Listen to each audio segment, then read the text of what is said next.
वो महज 15 साल की थी जब उसने इस दुनिया को अलविदा कह दिया। वो होलोकॉस्ट में मारे गए 60 लाख यहूदियों में से एक थी।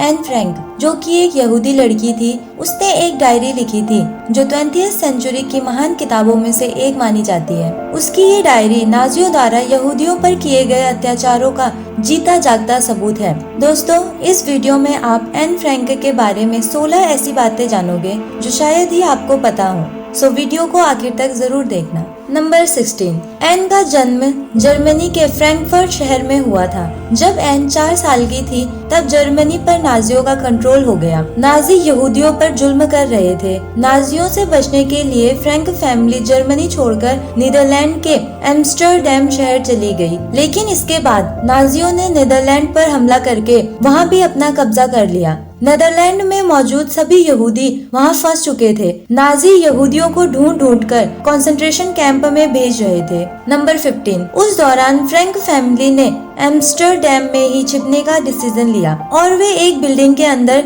एक सीक्रेट अपार्टमेंट में छिप गए। उसी अपार्टमेंट को सीक्रेट एनेक्स कहा जाता है। सीक्रेट एनेक्स में फ्रैंक फैमिली के साथ 4 और यहूदी लोग छिपे हुए थे। नंबर 14, सीक्रेट एनेक्स में जाने के 24 दिन पहले ही एन फ्रैंक 13 साल की हुई थी। उसके 13वें जन्मदिन के मौके पर उसके फादर ने उसे एक डायरी गिफ्ट करी थी। इसके बाद 6 जुलाई 1942 को फ्रैंक की फैमिली नाजियों के डर से सीक्रेट एनेक्स में छिप गई, जहां उन्होंने 2 साल और 35 दिन बिताए। इन्हीं 2 सालों के दौरान ही एन ने अपनी डायरी को लिखा था। नंबर 13, 4 अगस्त 1944 को नाजियों ने सीक्रेट एनेक्स में छिपे फ्रैंक फैमिली को ढूंढ लिया। नाजियों ने उन्हें एम्स्टर्डम से ओश्विट्ज कंसंट्रेशन कैंप में भेज दिया। ओश्विट्ज पहुंचने पर पुरुषों को महिलाओं और बच्चों से तो एकदम अलग कर दिया जाता था। सो एन के फादर जल्द ही अपनी फैमिली से अलग हो गए थे। लेकिन एन, उसकी बड़ी बहन मार्गो और उनकी मदर काफी दिनों तक ओश्विट्ज कैंप में इकट्ठे रहे थे। वहाँ उनसे काफी भारी काम करवाया गया। थोड़े दिनों बाद ही एन और मार्गो को भी उनकी मदर से अलग कर दिया गया था और दोनों बहनों को बर्गन बेल्सन कंसंट्रेशन कैंप में भेज दिया गया था, जहाँ दोनों की मृत्यु हुई। नंबर 12, वह नाजी ऑफिसर जिसने एन और उसकी फैमिली को सीक्रेट एनेक्स से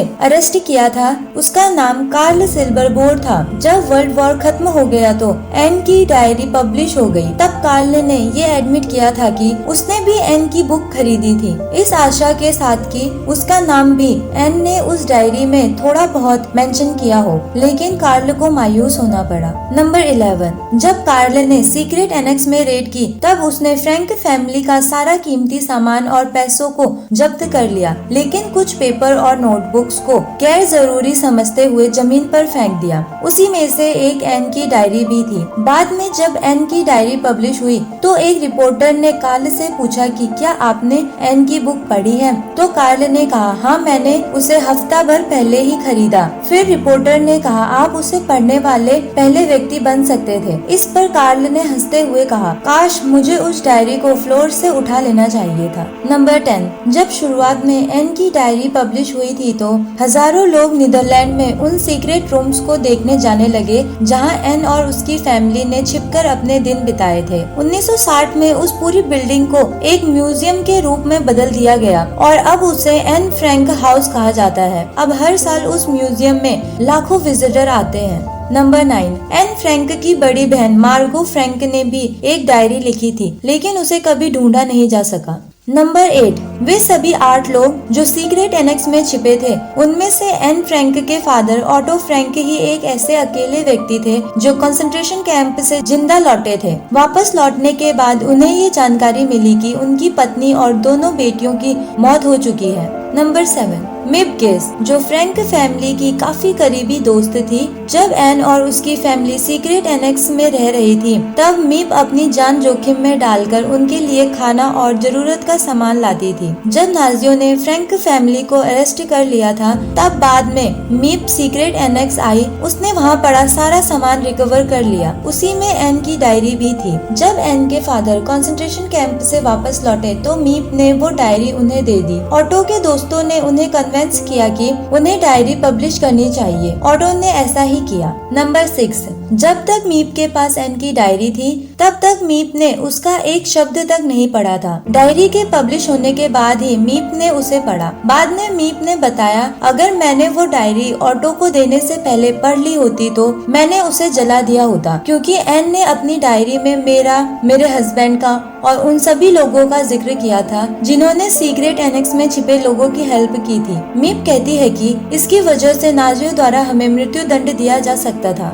नंबर 5, एक बार पुरानी बातों को याद करते हुए ऑटोन ने बताया, जब मीप ने मुझे वो डायरी दी थी तो शुरुआत में वो डायरी पढ़ना मेरे लिए काफी कठिन हो रहा था। मैं बस कुछ ही पेज पढ़ पाता था क्योंकि दुख भरी यादें मुझ पर हावी हो रही थी। एन की बातों को पढ़कर मुझे ये एहसास हुआ कि ये वही एन नहीं है जिसे मैं अपनी बेटी के रूप में जानता था। एन की डायरी पढ़ने के बाद ऑटो ने कहा, मैं इस नतीजे पर पहुंचा हूँ कि ज्यादातर पेरेंट्स अपने बच्चों को बहुत कम जानते हैं। नंबर 4, नेल्सन मंडेला बता रहे थे जब वो जेल में थे तब उन्होंने एन की डायरी पढ़ी थी और उससे उन्हें काफी हिम्मत और आशा मिली थी। 1994 में मंडेला को एन फ्रैंक फाउंडेशन की तरफ से ह्यूमैनिटेरियन अवार्ड दिया गया था। नंबर 3, ये माना जाता है कि एन की ये डायरी बाइबल के बाद दूसरी सबसे ज्यादा पढ़ी जाने वाली बुक है। ये दुनिया की सबसे फेमस डायरी है। इसे 70 से भी ज्यादा भाषाओं में ट्रांसलेट किया जा चुका है। नंबर 2,